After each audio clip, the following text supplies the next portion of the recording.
Financial Planner. Follow us on YouTube. Political. Russia presents evidence against the cabal and repeats their call. Let's get into the economic collapse, political and geopolitical news. Now, it looks like Obamacare is not doing as well as the corporate media wants everyone to think.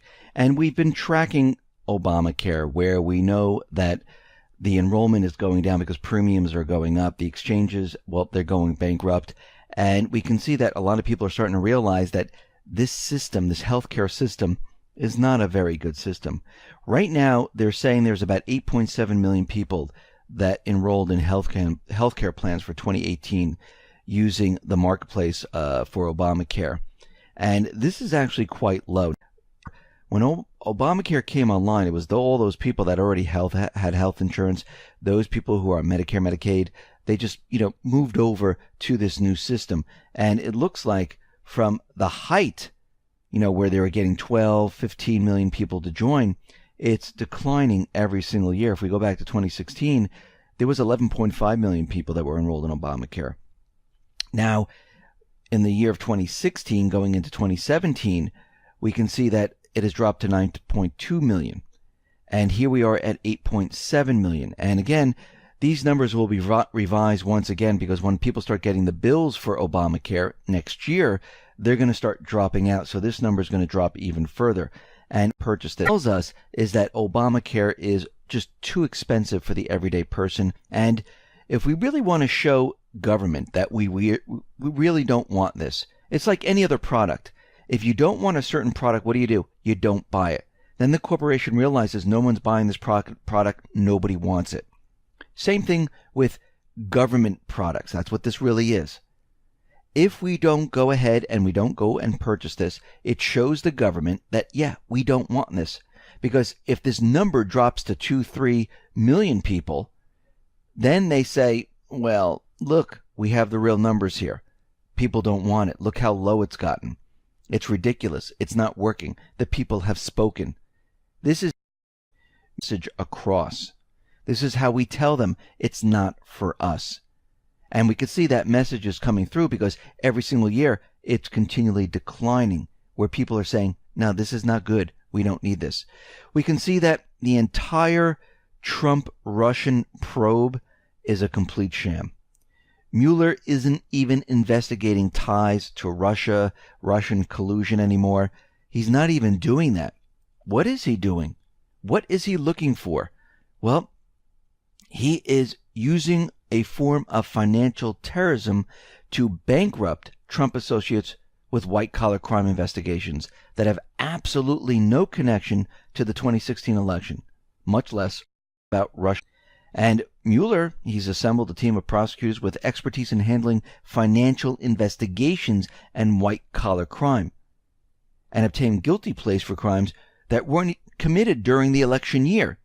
So, as we can see with Manafort and the rest, he's going in a completely different direction, and this whole Russian collusion thing is completely made up. And you can see this has nothing to do about Russian hacking the U.S. elections, but rather about attempting to tie up former Trump associates with charges that have nothing to do with the election or even Trump in general, with the hope that they will eventually turn on the president and give them information that they can use.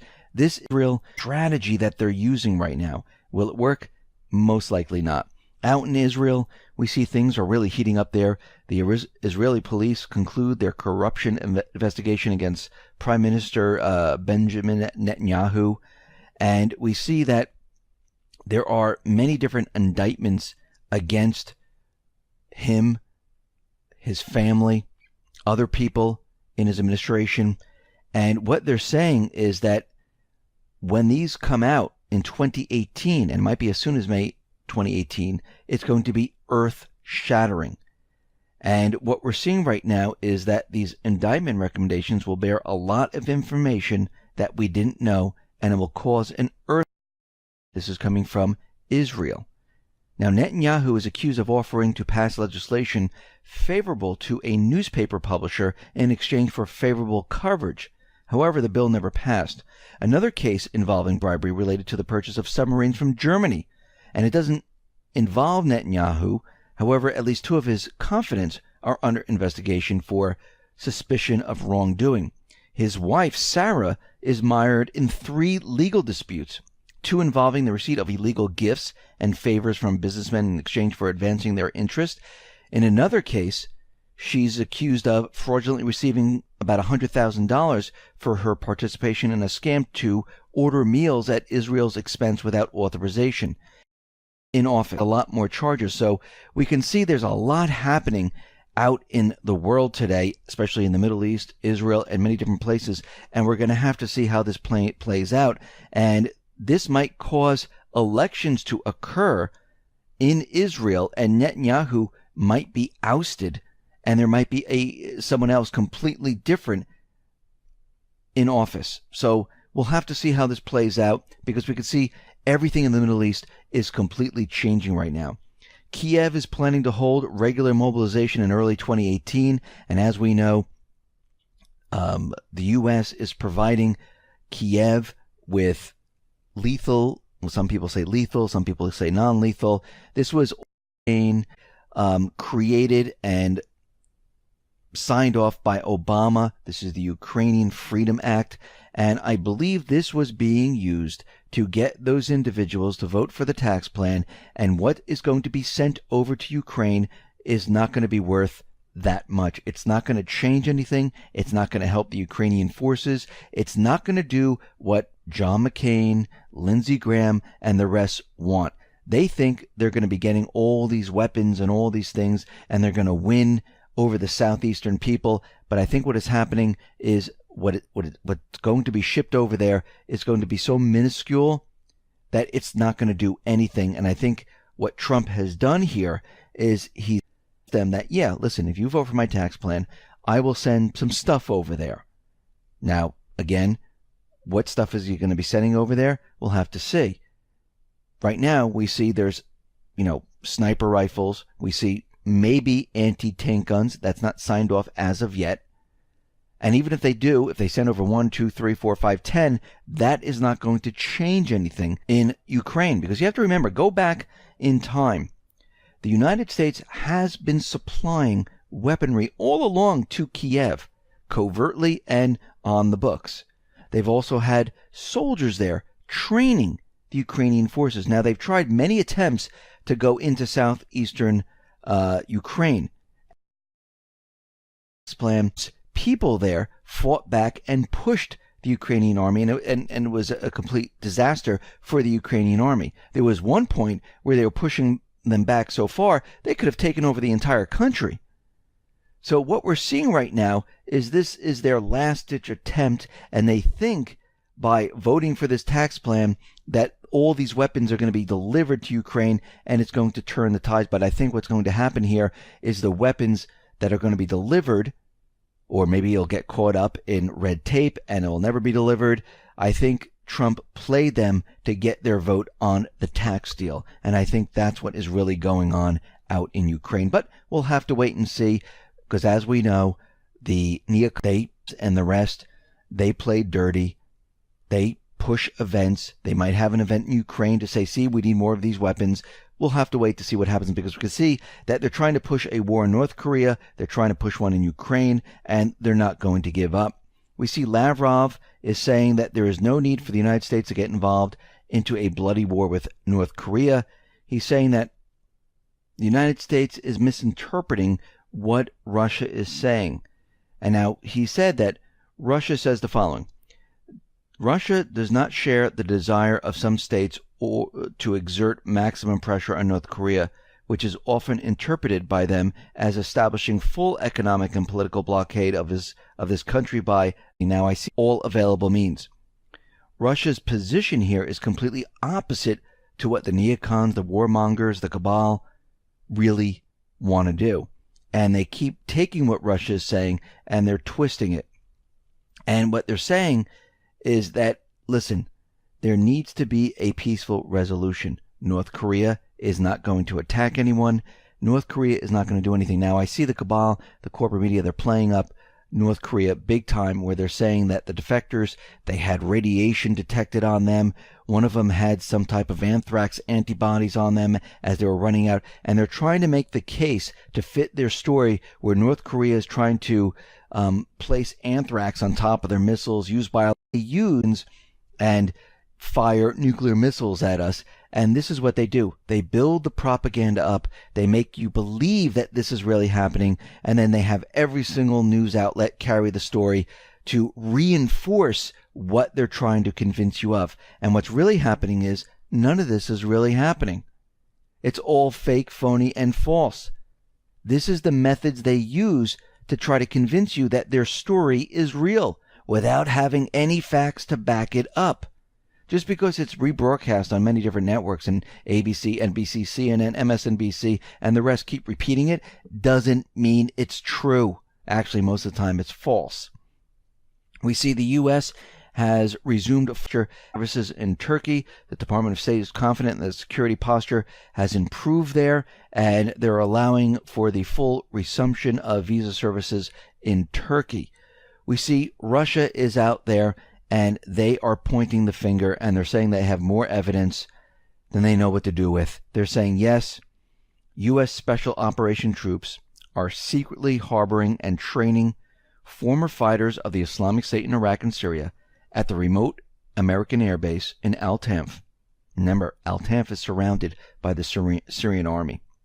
And they're saying there's training going on there. Now, this is the strategic nexus of the country's borders with Iraq and Jordan. This is where these troops in from Jordan, from Iraq into Syria. Now, the charge was made by General of the Army, Chief of Russian Military's General Staff, and Deputy Defense Minister. And they're saying that they have drones, they have satellites, and they've detected brigades of the Islamic State militants in and around Al-Tanf, and another U.S. military base near the Kurdish-controlled city in the country's northeast. This is also where they've been training the Islamic State. And what Russia is saying, that these Islamic State fighters, they're being rebranded as the new Syrian army. Now, once again, this is what the Cabal does. They take Russia's people, the moderate rebels, al-Nusra, Al-Qaeda, Islamic State, no matter who they are, and they continually rebrand them. The Syrian Democratic Forces, and now they're saying this is the new Syrian army. It's the same exact paid mercenaries. And what Russia's doing right now, they are pointing out that, yes, this is still happening in Syria.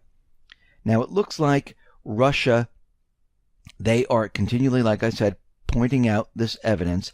They're also saying, and they're calling the United States on this, United States, the coalition forces, must leave Syria. Syria is saying the United States, the coalition forces, must leave Syria. Now, went a step further.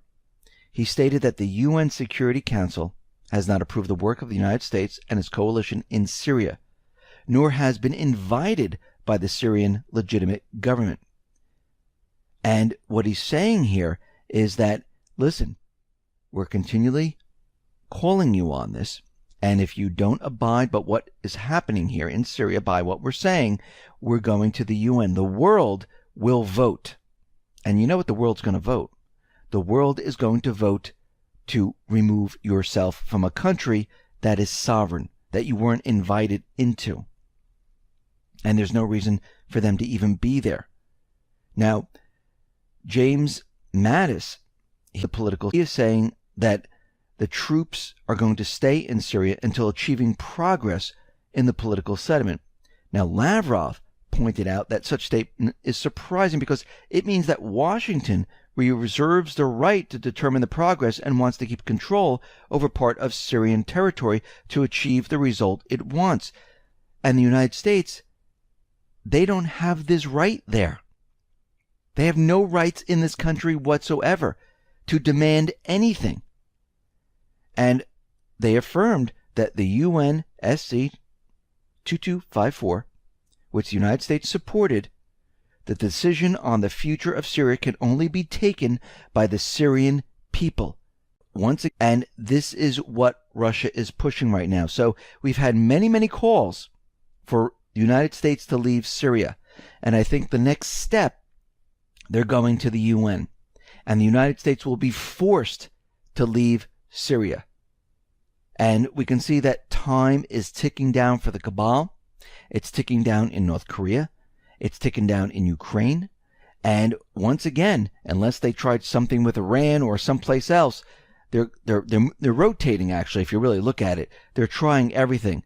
And once again, they're being pushed against the wall. Their backs are against the wall. And they only have one thing left. Because you can see here in the States, the corporate media, they're struggling. They're just their story straight on what's really going on. And every time they try to report on something, with the ridiculous things like, Trump is watching TV all day long. I mean, all this garbage is just fake, phony, and false. They're just throwing anything they possibly can out there. And it doesn't even make sense half the time. They're keeping the public busy with garbage because they don't want people to realize and understand what is really happening around the world. That their power is being eliminated. And it looks like they might be preparing, and I wouldn't be surprised if there's some type of an event during the Olympic period of time, or maybe in the next couple of weeks, because we could see that time is really ticking down and they don't have that much time out there. Because once the United States, Syria leave, because the UN, the people, there might be a resolution that is brought up, they vote on it, and the United States has to leave, well, it's game over. Because then they have North Korea, Ukraine, and Iran. And if they don't have Syria, Iran's not going to do, it's not going to do them that much good because Russia and China backs them. So what are they really going to do there? Iran is not going to attack anyone. So this is going to be a tough, tough situation. So all they have left is Ukraine and North Korea. And this is the only thing they can do unless they have some type of an event in Syria before they actually leave. And we can see right now, it could happen anywhere, anytime within the next month or